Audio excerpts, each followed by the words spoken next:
Giurista eccellente, politico illuminato, benefattore instancabile è il profilo umano, professionale e istituzionale di Nicolò Cinquemani Arcuri, un siciliano di grande spessore, un agrigentino doc, sindaco prima, podestà e poi ancora sindaco di Cianciana. Nella sua carriera anche deputato provinciale e membro della Consulta per la Costituzione dello Statuto siciliano.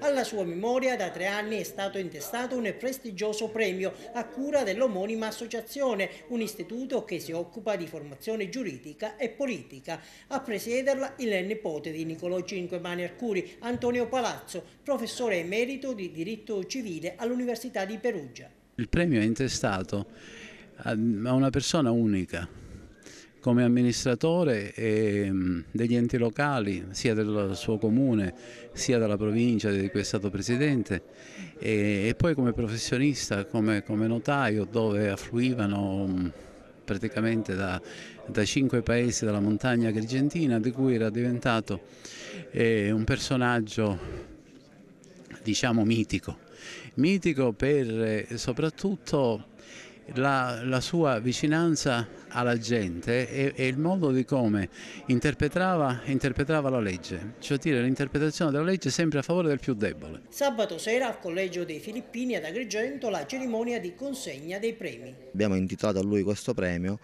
non perché è destinato ad amministratori più bravi di tutti, ma a quelli che meglio di altri incarnano i suoi valori e portano avanti quelle che furono le sue tante battaglie di democrazia e di libertà. A ricevere il premio il deputato regionale Luigi Gentile, il parlamentare all'Ars Giovanni Panepinto, assente alla cerimonia, il sindaco di Porto Empedocle Lillo Firetto, il sindaco di Alessandria della Rocca Luigi Mulè, ma a ritirare la targa è stato un suo assessore. Ed ancora l'ex presidente della provincia Michelangelo Taibbi, Giovanni Tesè, già amministratore del comune di Naro e dell'Opera Universitaria di Palermo, e le suore della comunità Porte Aperte di Agrigento.